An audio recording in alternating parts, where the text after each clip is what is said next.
We're on the record in cause number 327366. The state of Texas versus Prince Ivory Stewart. Mr. Stewart, would you please raise your right hand?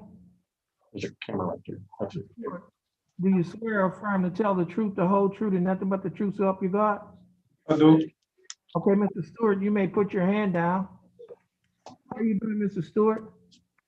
Mr. Asking how you, asking how you doing. I'm fine, thank you. That's good. Mr. Stewart, I have before me an information that states that on or about March 14th of 2020, while you were in Jefferson County, Texas, charged with the class B misdemeanor offense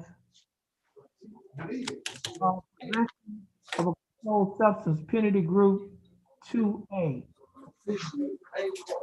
Ms. Ramos, I'm looking Yes, Your at Honor. the information. And information, I guess the information has two enhanced, well, it's not an enhancement paragraph because it's the same thing. Give me just a moment to pull it up, Your Honor. Okay.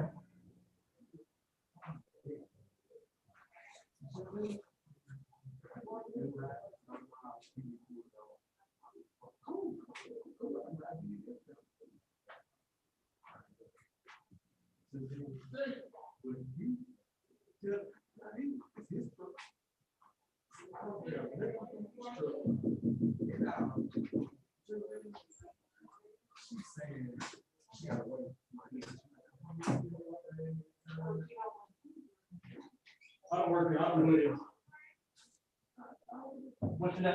Give me a name, I'll look.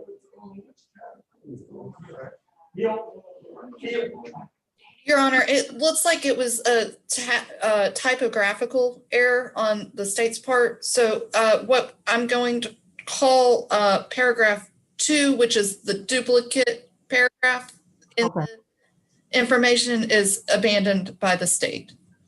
Okay, you're talking about the duplicate paragraph is being abandoned by the state? Yes, Your Honor. Ms. Perazo, you have any objections? No, Your Honor, I was thinking it was just a duplicate, but I didn't say anything. Okay, all right. So again, Mr. Stewart, Yes, sir. the information states that on or about March 14 of 2020, while you were in Jefferson County, Texas, you were charged with the Class B misdemeanor offense of possession of a controlled substance, penalty group 2A. Mr. Stewart, do you understand what you've been charged with? I do.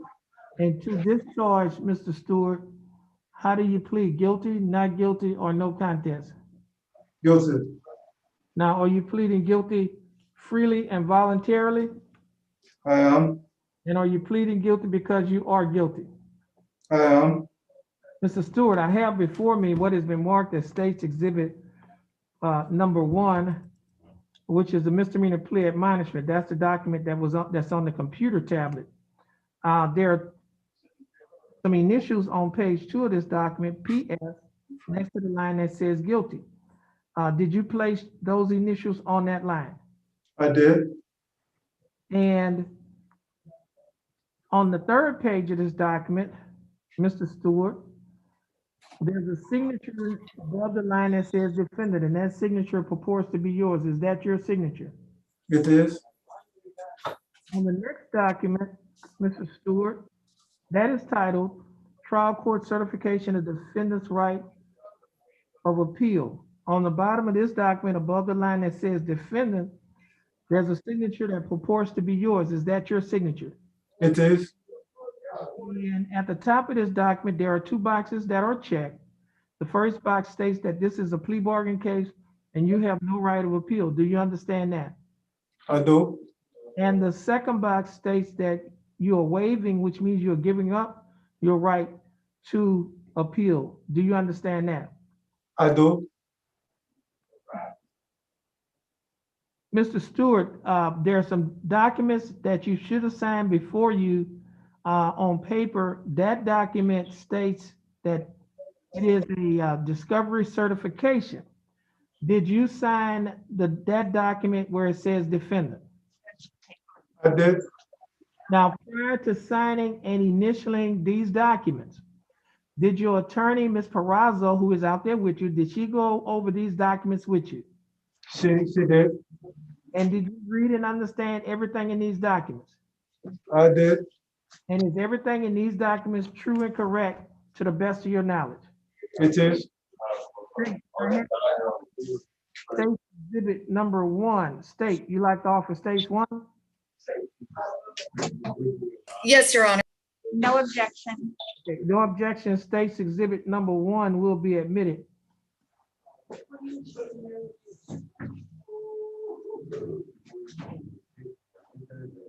Ms. Perazzo, you have advised and counseled Mr. Stewart.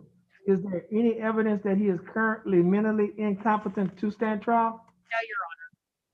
Mr. Stewart, your attorney, Ms. Perazzo, has advised and counseled you. Are you satisfied with her representation? I am. Has she provided full, effective, and competent legal representation? She has. Mr. Stewart, I will accept your plea of guilty.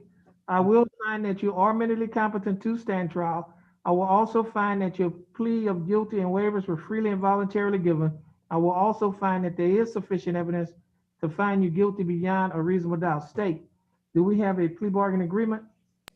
Yes, Your Honor. It's for 15 days with credit for time served.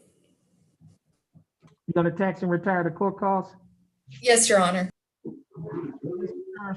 Stewart, the state is offering that you serve 15 days in the Jefferson County Jail. However, you've already served 15 days in the Jefferson County Jail. Therefore, you will be given credit for time served. If you owe any court costs, you will not have to pay that court cost because the time that you spent in jail. Yes. Therefore, your court costs will be taxed and retired. Mr. Stewart, do you understand the state's offer? Can you repeat that? The last part? Okay, now, Mr. Stewart, the court costs, if you owe any court costs, you will not have to pay the court costs because the time that you spent in jail has already paid the court costs off. Therefore, your court costs will be taxed and retired. Yes, Stewart, do you understand the state's offer? I do. And do you accept the state's offer? I do. And do you think the state's offer in your case is fair and just? It is. Mr. Stewart, I'll follow the plea bargain agreement that you have entered into with the state. Mr. Stewart, please follow the bailiff and have a good day. Thank you. You too.